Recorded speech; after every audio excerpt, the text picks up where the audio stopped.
The moon of Alaris IV was green and beautiful, covered in thick forests and wide rivers that sparkled under the light of a golden sun. And on the surface of this moon there was a human colony called Bright Haven that had been built nearly 30 years ago by families who wanted a quiet life far from the noise and politics of Earth. Bright Haven was not a military base, and it was not a fortress, and it had no great warship sitting in its orbit, because it was never meant to be any of those things. It was a home, a place where scientists studied alien plants, and farmers grew crops in rich alien soil, and teachers taught children about the stars they had come from. There were almost 12,000 people living on Bright Haven, and more than 4,000 of them were children, young boys and girls who attended the Bright Haven Academy, which was one of the finest schools in all of human colonial space. And the children there laughed and played and studied and dreamed about the futures they would build among the stars. Commander Elara Voss of the United Earth Colonial Navy was stationed 2 star systems away aboard the cruiser UES Harrogate, and she had a niece named Lily, who was 9 years old and lived on Bright Haven. And every week without fail, Elara would send Lily a video message telling her stories about the strange and wonderful things she had seen in deep space. And every week, Lily would send one back with drawings of alien creatures she had imagined. On the galactic Concord capital world, an old insectoid diplomat named Thelvon, of the Rithani species, sat in his chamber reviewing trade reports, and he had lived for over 600 years and had seen empires rise and fall and wars begin and end. And in all that time, he had come to think of humans as a curious and emotional species, not weak exactly, but soft in a way that made the older species smile and shake their heads. The galaxy was a vast place, full of hundreds of intelligent species, and among them was a reptilian empire known as the Velkari Dominion, ruled by a warlord named Draxon Vel, who sat on a throne of black iron aboard his flagship, and looked at the stars the way a predator looks at prey.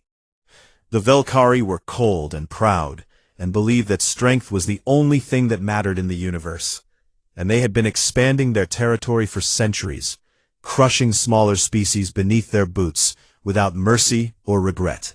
And they looked at soft species that valued things like art and music and the laughter of children, with open contempt. Draxon Vel had turned his eyes toward Alaris IV, because his scientists had discovered that the moon held vast deposits of a rare mineral called varium that could power weapons of terrible destruction, and the only thing standing between him and those minerals was a small colony of human farmers and teachers and their children. Holographic map of Bright Haven, and they planned the attack with casual cruelty. And when one officer asked about the human population on the surface, Draxon Vel waved his clawed hand and said that they were nothing but soft breeders and their larvae, and that the galaxy would not even notice they were gone. The Velkari strike fleet, 40 warships strong, launched from their staging area in the dead of night and crossed through hyperspace in silence. And they dropped out of faster-than-light travel directly above Bright Haven, with weapons already charged and targeting systems already locked. The first warning the colonists received was the sound of explosions ripping through the sky above them, as Velkari plasma cannons tore into the colony's small shield generators, and ripped them apart like paper. And within seconds, the orbital bombardment began in earnest, and great columns of fire rose from the surface where homes and laboratories and gardens had stood moments before. Marin Cross was a teacher at the Bright Haven Academy, and she had been reading a story to her class of 7-year-olds when the ceiling above them cracked and showered them with dust and broken metal. And she grabbed as many children as she could and pulled them under the heavy desks as the world outside the windows turned to fire and smoke. The Velkari ground forces came next, dropping from their ships in armored transports, and marching through the burning streets of Bright Haven with rifles raised. And they had been given their orders clearly. Neutralize the colony, secure the mines, leave no witnesses. And they followed those orders with mechanical precision. People ran screaming through the streets, and the Velkari soldiers cut them down without hesitation. And they moved from building to building, clearing every room and every hallway. And the sounds of weapons fire mixed with the sounds of human screams, until the air itself seemed to be crying out in fury. Pain. When they reached the academy, they did not slow down, and they did not stop, and they did not care that the building was full of children. And the plasma fire tore through classrooms and hallways, where only minutes ago small hands had been raised to answer questions, and small voices had been singing songs. Marin Cross felt the floor shake beneath her as the upper levels of the academy collapsed, and she was bleeding from a wound on her head, but she did not stop moving, pulling children through smoke-filled corridors and down stairwells that were crumbling around them. And somehow, through luck or fate or sheer desperate will, she found her way to the underground biolabs beneath the academy, where the walls were thick enough to stop the weapons fire above. She sealed the heavy doors behind her and counted the children in the dim emergency lighting. 14 small faces staring up at her with wide, terrified eyes, some of them crying, some of them too shocked to make any sound at all. And she held them close and whispered that they were safe, even though she did not know if that was true. Above them, the colony of Brighthaven was dying, and the smoke rose so high that it could be seen from orbit. A black scar spreading across the green face of the moon, like a wound that would never heal. In the wreckage of the communications center, the main transmitter was destroyed, but deep below the colony, there was a last resort emergency beacon, a device designed to punch through any signal jamming and send a single compressed burst across the stars. And as Marin held the children in the darkness, an automated system activated that beacon and sent everything it had into the void. Coordinates, damage reports, and fragments of security footage that showed exactly what had happened on the surface of Brighthaven. The footage traveled at the speed of light through relay stations that amplified it and sent it forward, and within hours reached the first human military outpost, and from there it spread like fire through dry grass, to Earth, to Mars, to Titan, to every colony and every ship and every human being who had access to a screen. And what they saw in that footage was something that would change the galaxy forever. They saw burning classrooms and tiny bodies, and Velkari soldiers walking through the ruins of a school with weapons still smoking. And they saw the drawings that children had made still hanging on scorched walls, and they saw toys melted into unrecognizable shapes by plasma fire, and they saw the face of Brighthaven, a colony that had done nothing wrong, a colony that had only wanted to live in peace, twisted and broken beyond recognition. Commander Ilara Voss was on the bridge of the Harrogate when the footage reached her, and she watched it in silence while the blood drained from her face. And when she saw the ruins of the Brighthaven Academy, she thought of Lily, drawings of alien creatures, and the little voice that called her Auntie L, and something inside her chest turned to cold iron. Across the galaxy, 12 billion human beings watched the same footage, and for a long moment, the entire species seemed to hold its breath. And then something changed, something deep and ancient and terrible, and the universe itself seemed to shiver, because humanity had been pushed to a place it had not been pushed to in a very long time. And the Velkari Dominion, sitting in their dark empire among the stars, had no idea what they had just awakened. In the 48 hours that followed the attack on Brighthaven, something happened that no alien species had ever witnessed before, and that none of them could explain.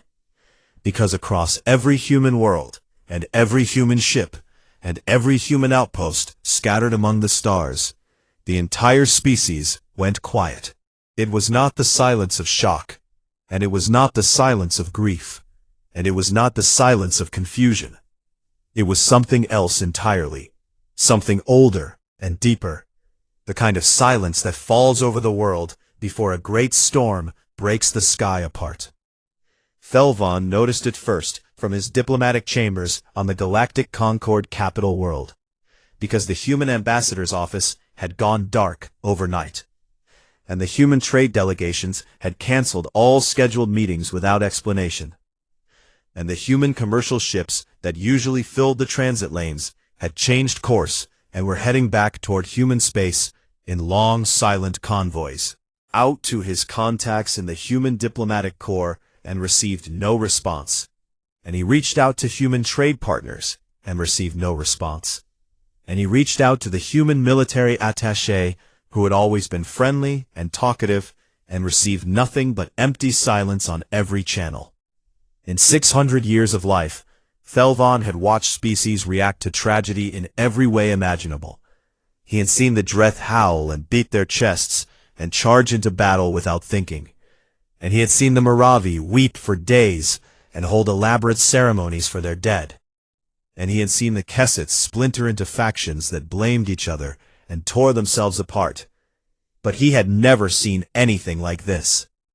He stood at the window of his chamber and looked out at the lights of the capital city and whispered to himself that in all his years he had seen species rage and he had seen species grieve, but he had never seen an entire species simply stop, and the silence of humanity frightened him more than any war cry ever could.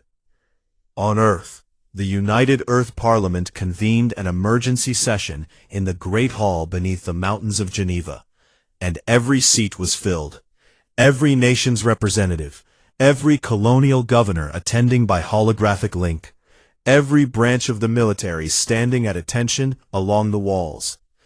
And the hall was so quiet that you could hear the hum of the air recyclers in the ceiling. The Speaker of Parliament stood and activated the central display, and the footage from Brighthaven played one more time for every representative to see.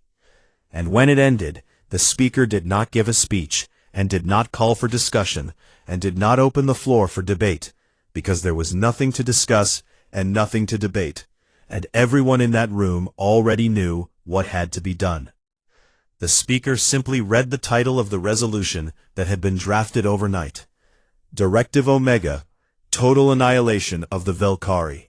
Dominion, and called for a vote, and every single hand in that hall went up at the same time, and the vote was unanimous, with not a single abstention and not a single objection.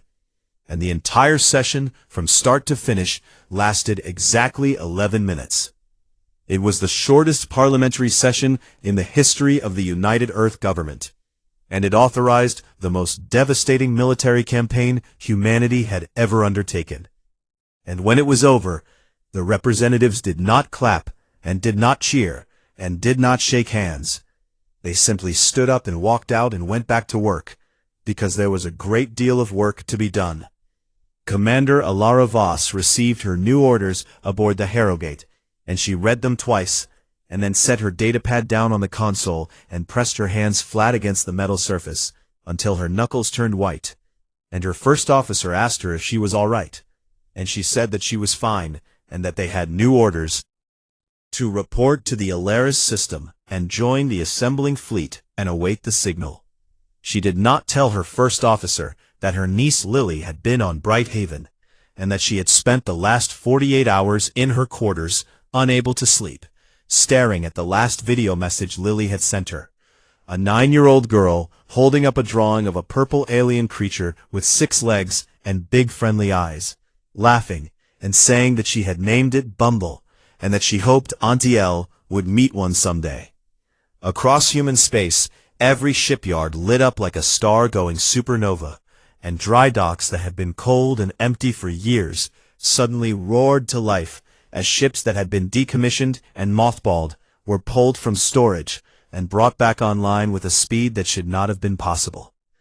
On Mars, the great orbital shipyards worked around the clock, and the workers did not take breaks, and did not complain, and did not need to be told what to do. Of them had seen the footage, and every one of them had children or nieces or nephews or students or neighbors' kids, and the thought of what had happened on Brighthaven burned inside them like a reactor core.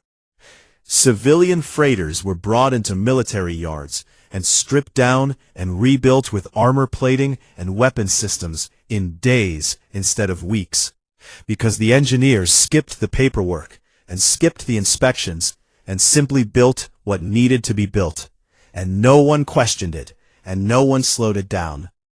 Retired veterans walked into recruitment offices on every human world, men and women in their 60s and 70s and even 80s, some of them limping, some of them with gray hair and weathered faces and old scars from wars fought decades ago.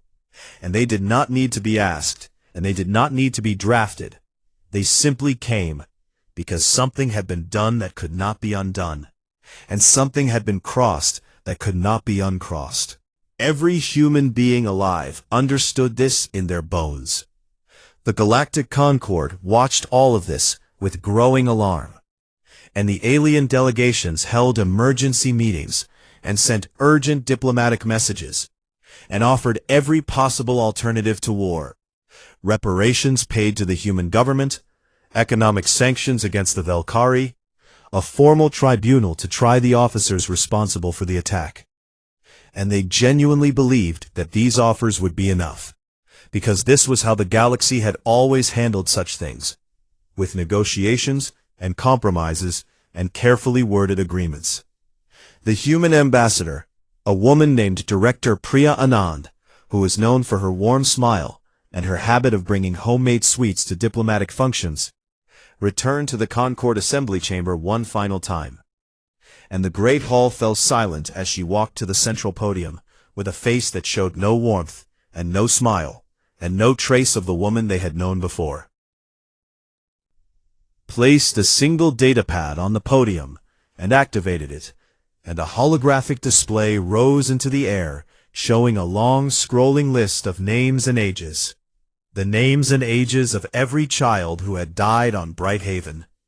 And the list was so long that it took nearly 4 minutes to scroll from beginning to end. And in that time no one in the chamber moved and no one spoke. When the list finally ended, Director Anand looked out at the assembled representatives of 40 alien species and said only 8 words: "We will not be taking questions, thank you." And then she turned and walked out of the chamber, and she did not come back. Not that day and not ever, because humanity was done talking. Warlord Draxon Vel received intelligence reports about the human mobilization from his spies, and he sat on his iron throne aboard the Dominion's Fury and read them with amusement, because the human fleet was large, but it was still smaller than his full armada, and humans were soft, emotional creatures who had never fought a real war against a real enemy. And he was confident that when his warships met theirs in battle, the humans would break and scatter like frightened prey. He told his war council that the humans were welcome to come, and that his warriors would crush them and add their worlds to the Dominion's territory. And his officers laughed and raised their fists in salute, because they had never lost a war, and they did not believe they could lose one now. But far away on the Concord capital world, Thelvan sat alone in his chamber, late at night, unable to sleep, and he had spent the last several hours accessing old intelligence files that had been buried deep in Concord archives. Files about humanity's history on their homeworld. Files that other species had read and dismissed as exaggeration or primitive barbarism. He read about wars that had lasted for years and killed millions, and he read about weapons that could split atoms apart and turn entire cities to ash in a single flash of light. And he read about a species that had industrialized death itself on a scale that no other known civilization had ever attempted. And his hands trembled as he scrolled through page after page of horror that humans had inflicted on each other long before they ever reached the stars. And when he finally closed the files and sat in the darkness of his chamber, he understood something that Draxun Vel did not understand, and that the Concord did not understand, and that perhaps no alien species had ever truly understood about the human race. They were not coming to fight a war. They were coming to end a species.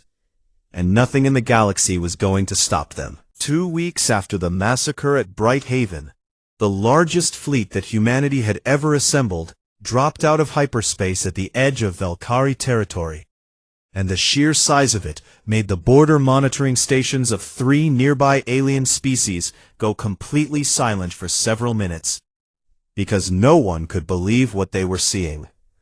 Battle Group Requiem, that was the name the humans had given it, and even the name itself carried a weight that made alien translators pause.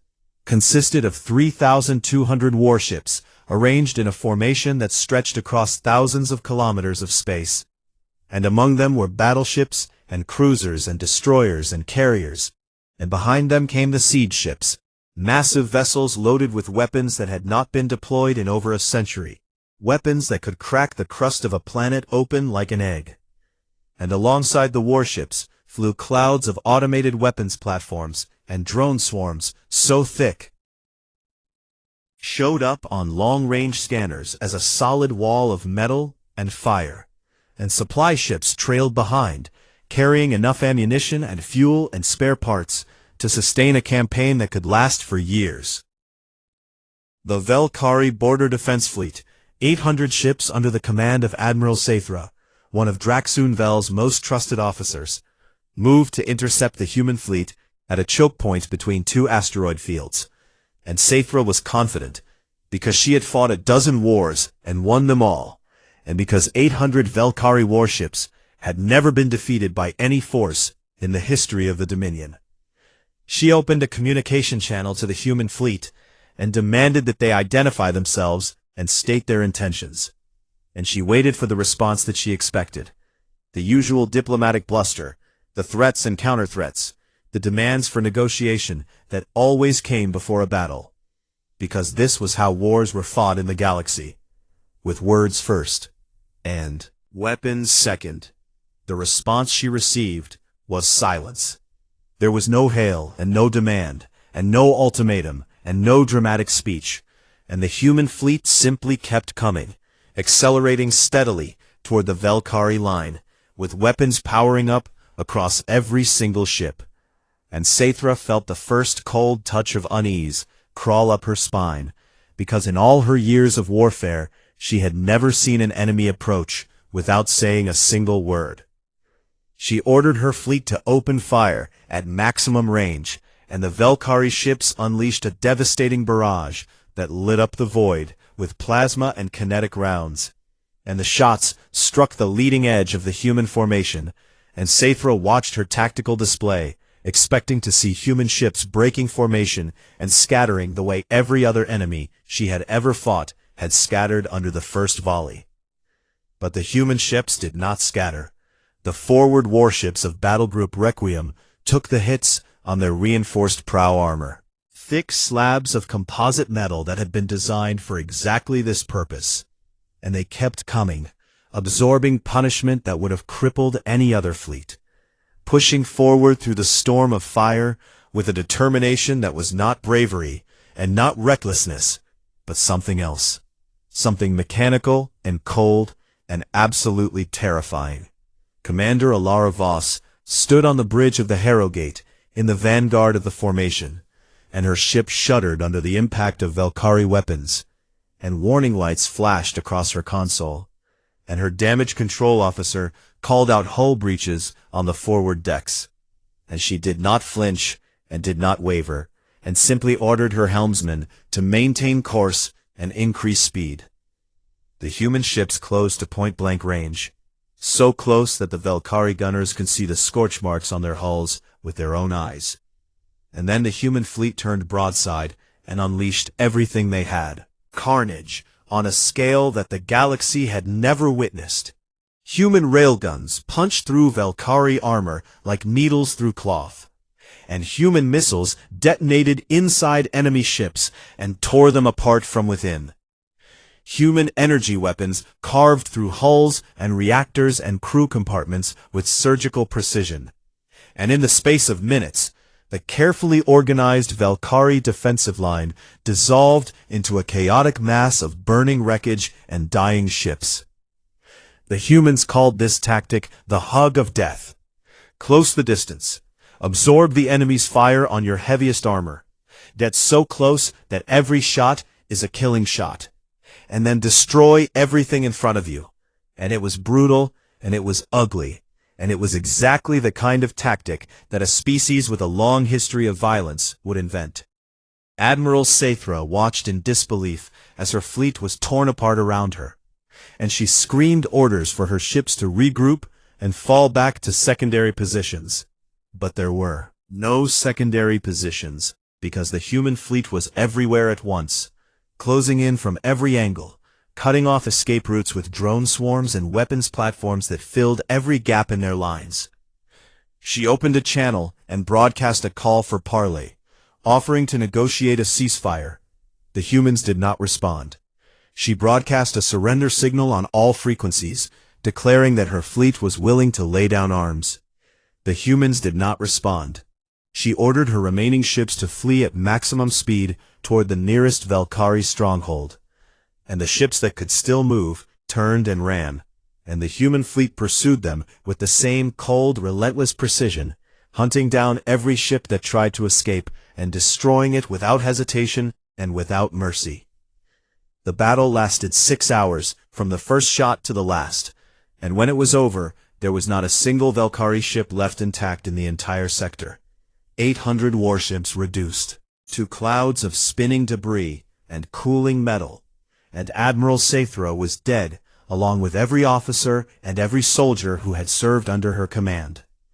Draxenvel escaped the border region aboard a fast shuttle that had been hidden in an asteroid field as a contingency. And as his shuttle fled deeper into Dominion space, he looked back at the tactical display and saw nothing but red markers where his border fleet had been. And for the first time in his life, the warlord's hands were shaking. On the Concord capital world, Felvon and dozens of other alien diplomats watched the battle unfold through long-range observation drones that the Concord had deployed to monitor the situation. And the chamber was filled with the sounds of alien voices gasping and whispering and falling silent as the scale of the destruction became clear. Felvon listened carefully to the intercepted human communications during the battle, and what he heard disturbed him more than the battle itself, because there was no shouting and no war cries and no rage in the human voices. There were only calm, professional calls between ships, steady voices reporting targets and confirming kills, and requesting ammunition resupply, as though they were performing routine maintenance rather than annihilating an entire fleet. He recorded his observations in his diplomatic journal, and wrote that the humans were not warriors lost in bloodlust, and that they were something far worse. They were surgeons cutting out a disease with steady hands and clear eyes, and that precision and that calm was infinitely more terrifying than any amount of savage fury could ever be. But the humans did not stop at the border. Battle Group Requiem reformed its formation and pushed deeper into Valkyrie space without pausing to celebrate, or rest, or count their dead, moving from system to system with methodical efficiency, and at every Valkyrie military installation they encountered the process was the same. Arrive, destroy everything that could fire a weapon, and move on. Shipyards that had taken decades to build were reduced to scrap metal in hours, and weapons depots that had supplied the Dominion's armies for generations were cracked open and burned, and orbital defense platforms that had been considered impregnable were overwhelmed by drone swarms so vast that they blotted out the stars. And at every world with a civilian population, the humans broadcast a single message on all frequencies before they began their attack. Evacuate. You have 12 hours. We will not repeat this message. And they waited exactly 12 hours, and not a minute more. And then they destroyed every military target on and around that world with the same cold, systematic thoroughness. At the same time, human intelligence operatives released a massive dossier to every species in the Galactic Concord, containing evidence that the Valkyrie had committed similar massacres against 3 other alien species over the past century, entire colonies wiped out, entire populations displaced, all of it covered up by the Dominion's propaganda machine and ignored by a galaxy that did not want to get involved.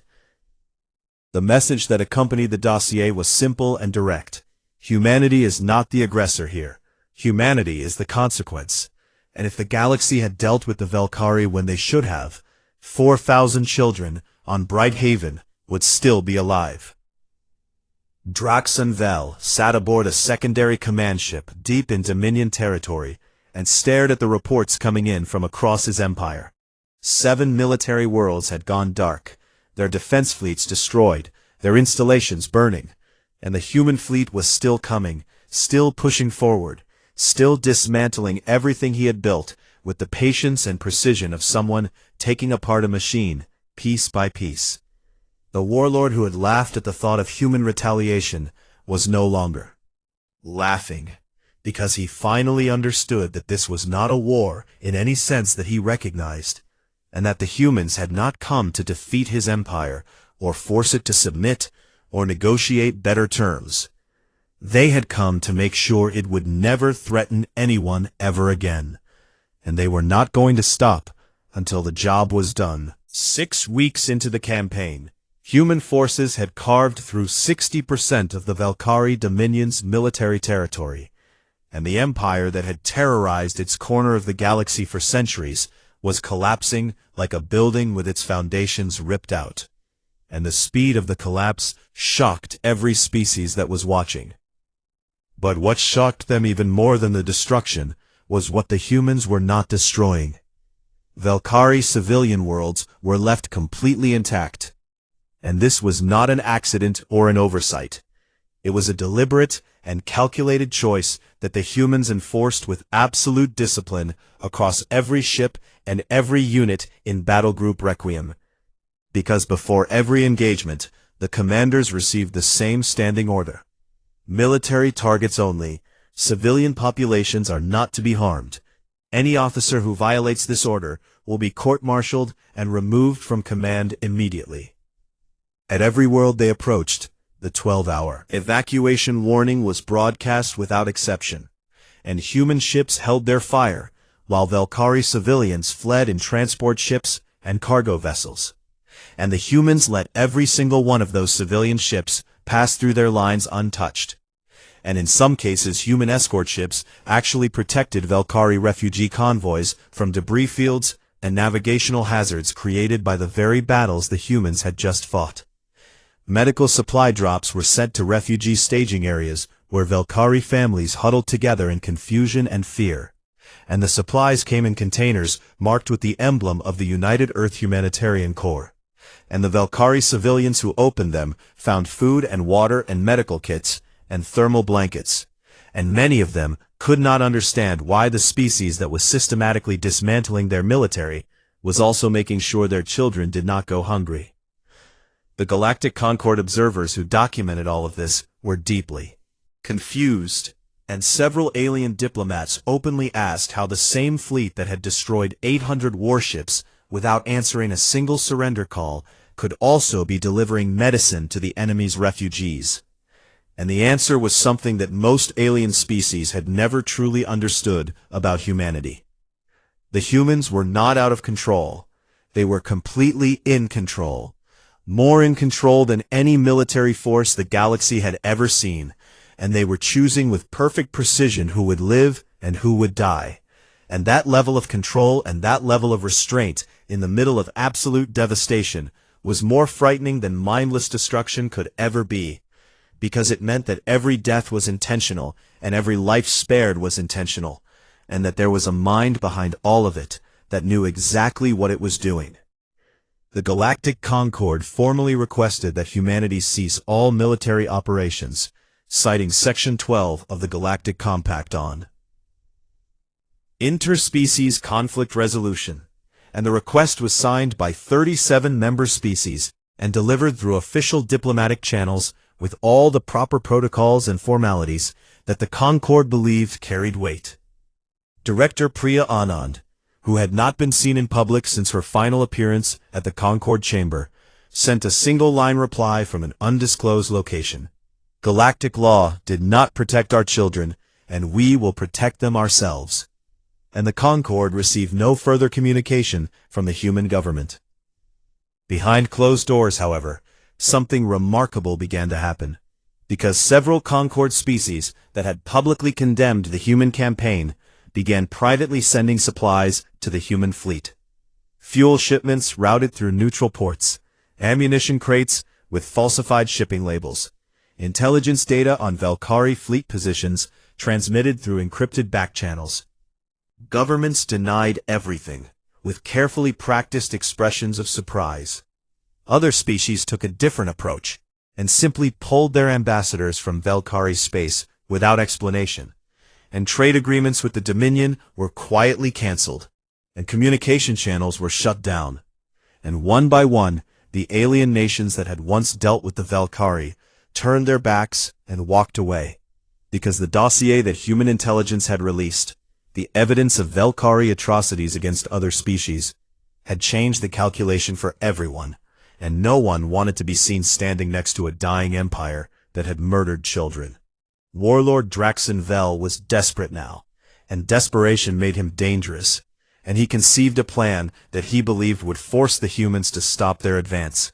He would gather every remaining warship in the Dominion, 1,500 vessels, scraped together from reserve fleets and planetary garrisons, and he would send them not against the human battle group, but against a lightly defended human colony on the far side of human space, a farming world called New Hebrides, and he would hold that world hostage and demand a ceasefire in exchange for the lives of the colonists. He gave the order, and the Valkyrie armada launched toward New Hebrides, and Draxon Vel sat back in his command chair and allowed himself a cold smile because he believed he had finally found the humans' weakness, their attachment to their own people, their sentimental need to protect every life, their inability to sacrifice the few for the many. But the smile died on his face 3 hours later when his forward scouts reported that the space around New Hebrides was not empty. A hidden human reserve fleet, 1,000 warships that had been running silent with all systems dark, waiting in the shadow of a gas giant, powered up and moved into position behind the Valkyrie armada, and the fleet designation that appeared on every scanner and every tactical display was Battle Group Lullaby, a name chosen by the crews themselves, and the Valkyrie officers who saw that name did not understand why it made their blood run cold. The trap closed with devastating speed, because Battle Group Requiem had already redirected a strike force to hit the Valkyrie fleet from the front, and now the entire Valkyrie armada was caught between two human forces, with nowhere to run and nowhere to hide. Commander Alara Voss was in the vanguard of the pincer, and her ship group tore into the Valkyrie formation from the flank, while Battle Group Lullaby hammered them from behind. And the Valkyrie fleet that had been sent to hold a colony hostage was shredded in a battle that lasted less than 4 hours. During the fighting, Voss led a boarding party onto a crippled Valkyrie carrier that was drifting dead in space, and her marines fought through the corridors of the alien ship in close combat, clearing room after room until they reached the command center and secured the ship's databanks. What they found in those databanks changed everything. There were recordings, trophy recordings made by Valkyrie officers during the attack on Brighthaven. And in those recordings, the officers were laughing and joking as they walked through the burning ruins of the Children's Academy. And they pointed their cameras at the destruction the way tourists point cameras at landmarks. And some of them had taken souvenirs from the school, a child's stuffed toy, a small pair of shoes, a drawing pulled from a classroom wall. And they held these things up to the camera and laughed about the soft humans and their pathetic larvae. Voss watched 30 seconds of the recordings, and then stopped the playback, and stood very still for a long time, and her marines stood around her in silence, because they had seen it too, and then she ordered the recordings, transmitted to every ship in both battle groups on an open channel. The effect on the human fleet was immediate and absolute, and it was not what anyone might have expected, because there was no explosion of rage and no screaming for vengeance. Instead, there was a hardening, a quiet, terrible hardening, as though every human heart in the fleet had turned from iron to diamond, and the professional calm that had defined the campaign from the beginning became something even colder and even more resolute. The recordings were leaked to the galactic community within hours, and alien species that had been neutral or even critical of humanity's campaign watched the footage and went silent, and several governments that had refused to take sides issued formal statements condemning the Velkhari in the strongest possible terms. And the Rythani Diplomatic Corps, the species that Thelvan belonged to, officially closed their embassy in Velkhari space and publicly declared the Dominion a criminal state. Back on the shattered surface of Bright Haven, a marine extraction team finally reached the underground biolabs where Marin Cross had been hiding with 14 children for 6 weeks, surviving on emergency rations and recycled water in the darkness beneath the ruins of their school.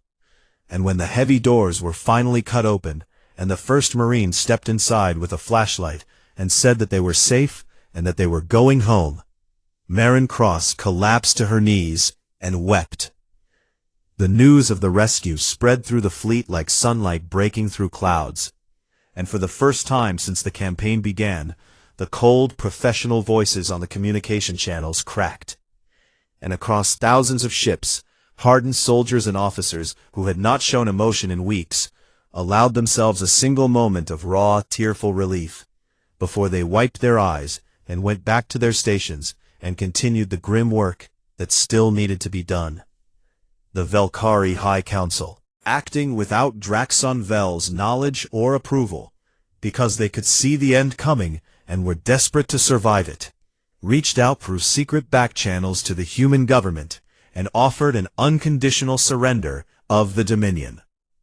The human response came back within the hour, and it was not what the Council had hoped for. We do not accept the surrender of your government. We accept only the complete dissolution of your entire military apparatus and the unconditional handover of every individual involved in the Brighthaven attack, all of them without exception, and these terms are not negotiable. The Council read the terms and understood that this was not a negotiation and never had been, and that the humans were not interested in the Dominion's surrender, because surrender implied that the Dominion would continue to exist as a military power, and the humans had no intention of allowing that to happen.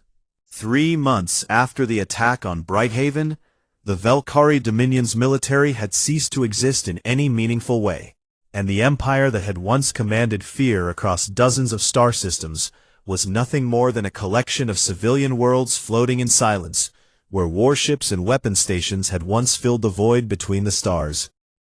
Every shipyard had been dismantled, and every weapons factory had been reduced to rubble.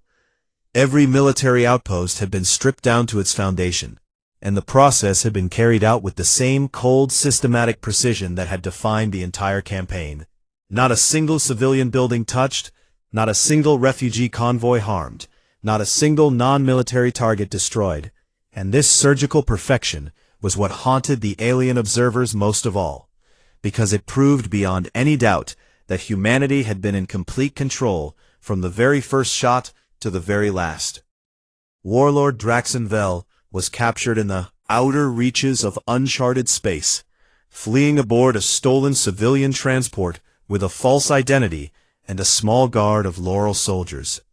And a human special operations team intercepted his ship and boarded it without firing a single shot. And when they found Draxun Vel hiding in a cargo compartment, he looked at the human soldiers standing over him and saw something in their eyes that he had never seen directed at him before.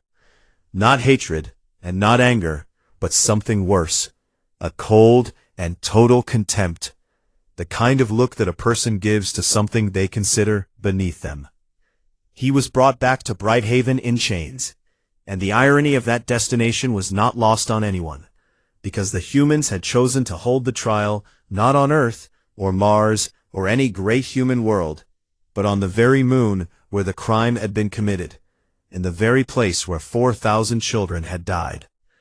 The trial was held in the ruins of the Brighthaven Academy, which had been partially rebuilt, not restored to its former beauty, but stabilized and cleaned, with the walls left scarred and the scorch marks left visible, so that everyone who entered would see exactly what had happened there.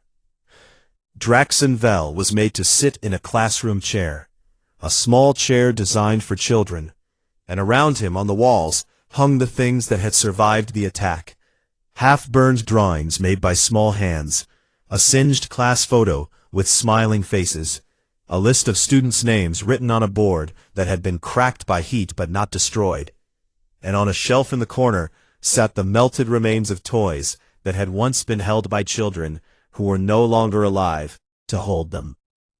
347 other Velkari military officers were tried alongside him, every one of them identified through the trophy recordings and through intelligence gathered during the campaign, and the evidence against them was overwhelming and undeniable. Footage from their own cameras, orders signed in, their own names, communications intercepted from their own ships.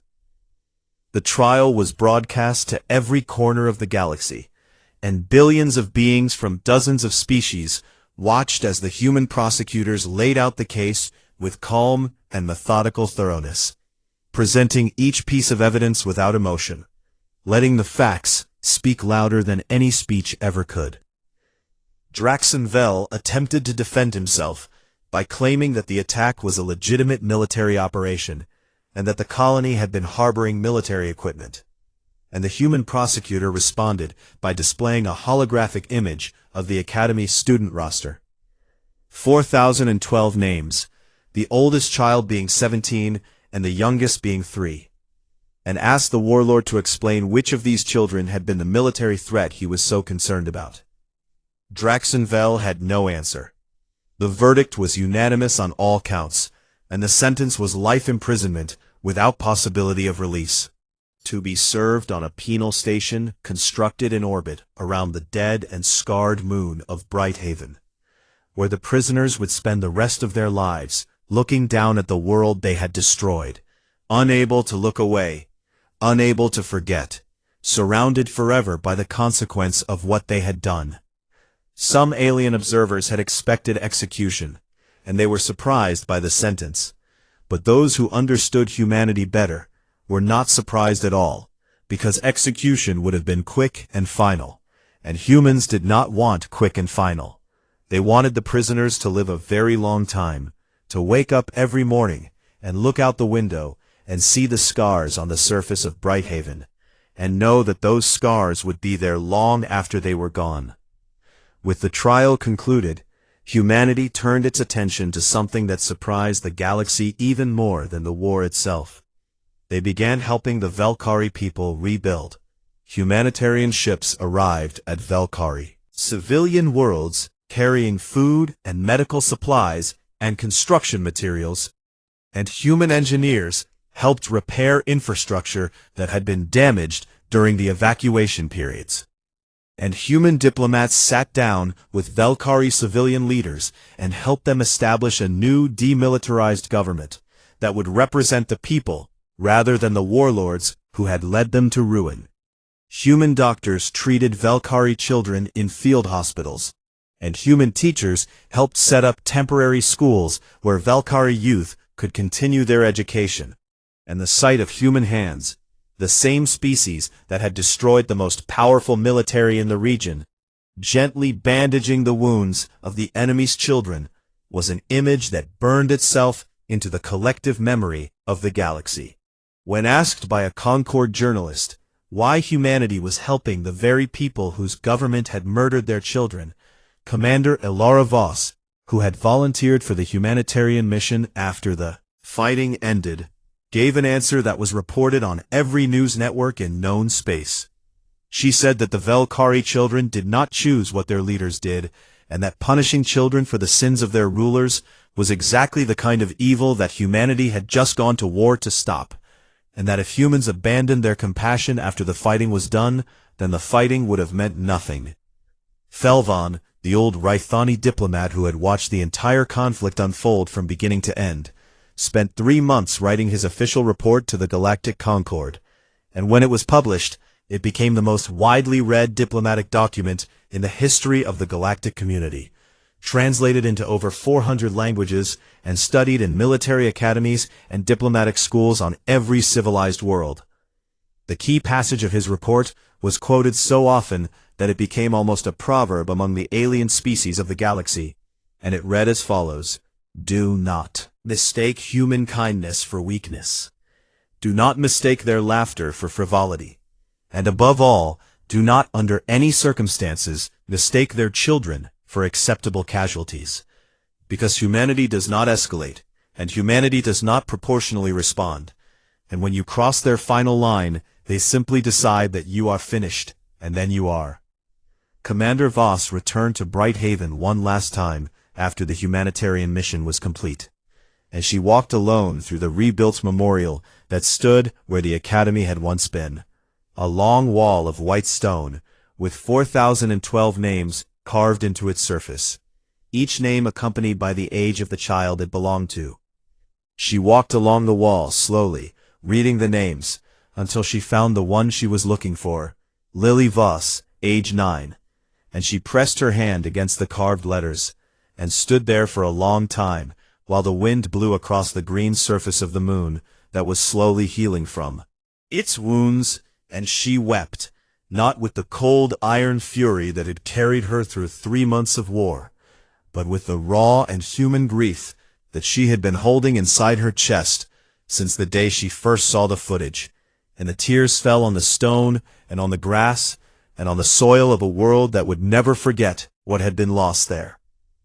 A new amendment was added to the Galactic Concord's charter in the months that followed, informally called the Brighthaven Clause, which stated that any act of aggression against non-combatant populations, particularly children, was grounds for the full and unrestricted military response of the offended species, with no Concord interference. And the amendment passed without a single opposing vote, because no species in the galaxy was willing to argue against it. The galaxy moved on, as galaxies do, and years passed, and new alliances were formed, and old disputes were settled, and the stars continued to burn in the endless dark. But the memory of what had happened at Brighthaven, and what had followed, never faded, because it had changed something fundamental about the way every species in the galaxy understood the human race. Many years later, in a classroom at a prestigious galactic academy, a young alien student raised their hand and asked their professor, an elderly Rythani with faded chitin and wise old eyes, a question that students had been asking for years. The student wanted to know why no species had ever attacked a human colony again, not once in all the years since Brighthaven, and why even the most aggressive and warlike empires in the galaxy gave human space a wide and respectful distance. The old professor, Felvan, long retired from diplomacy, looked at the student for a long, quiet moment, and then he answered in a voice that was soft, but carried to every corner of the room. He said that the humans had taught the galaxy a lesson it would never forget. Challenge them, and you may even fight them, and you may think that you know what they are capable of. But if you touch their young, then they will not stop, and they will not tire, and they will not show mercy, until your name is nothing more than a cautionary tale whispered in the dark spaces between the stars. The classroom was very quiet after that, and no one asked any more questions. And somewhere far away, on a green moon orbiting a golden sun, the wind moved gently across a wall of white stone where 4,012 names were carved. And the grass grew tall and soft around its base, and the children of Brighthaven rested in peace beneath a sky full of stars that would remember them forever.